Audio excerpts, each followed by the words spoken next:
નમસ્કાર, શો ટાઈમમાં આપનું સ્વાગત છે. ભાવનગરના વિદ્યાનગર વિસ્તારમાં મહાનગરપાલિકાના વાહન અને કાર વચ્ચે અકસ્માત થયો હતો.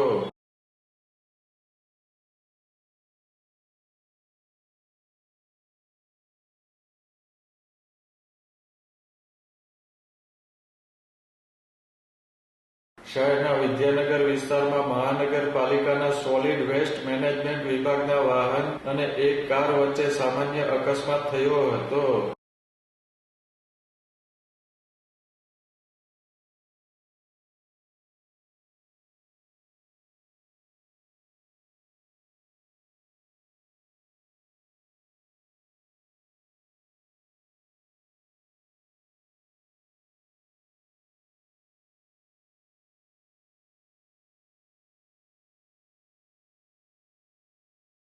આ અકસ્માતમાં કોઈને ઈજા થઈ ન હતી, પરંતુ નવી કારને સામાન્ય નુકસાન થયું હતું.